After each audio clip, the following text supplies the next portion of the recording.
In this video, we'll be looking at how to find the 5-figure summary of a dataset using your CAS calculator.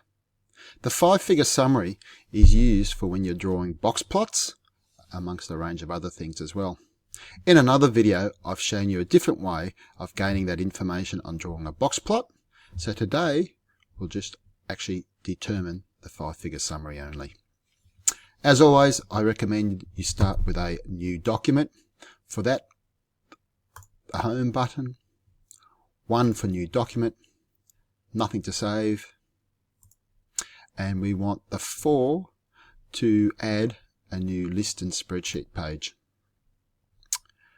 As usual, recommend naming that column. We'll name it number. From then we can move down and then we're ready to input the data.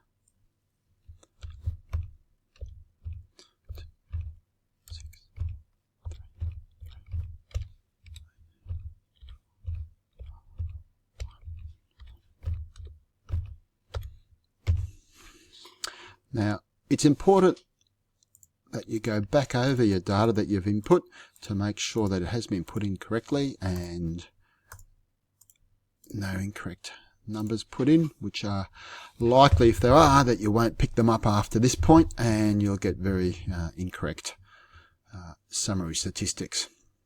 Alright, after we've done that, you move your highlighted cell to where you want the summary statistics to appear. Our next step after that is the menu button,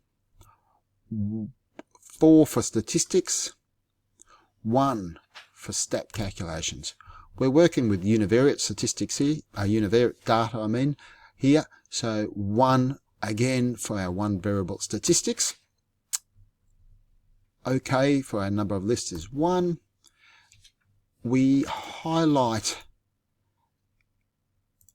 the name of our column, and from there we can then click OK. Now this gives us a range of summary statistics, some which are relevant to this course, others which aren't. So for example, as we move down the list now, the mean is obviously the one we do use a lot, sum to x, and the sum of our x square values are not needed for our course. This next one here is our sample standard deviation. That's one we do use. The next one is our population standard deviation, and that's one we have used as well.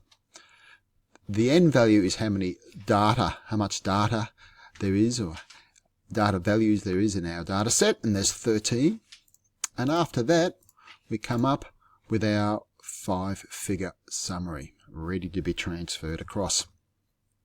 So our minimum and maximum numbers, well, from over here we can see we have a minimum of 1 and a maximum of, I haven't moved it quite down far enough, there we go, a maximum of 18.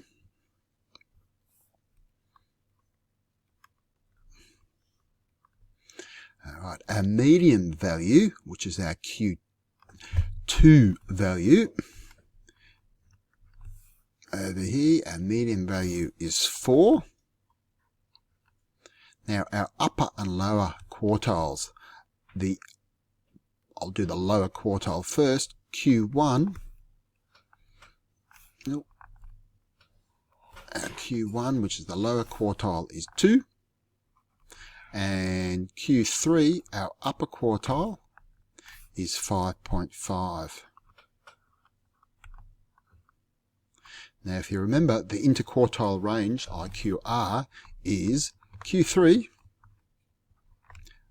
take away Q1. And in this example, 5.5 minus 2, which gives us an IQR of 3.5.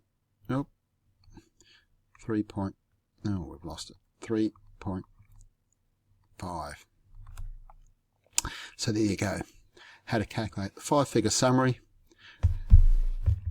Not too bad.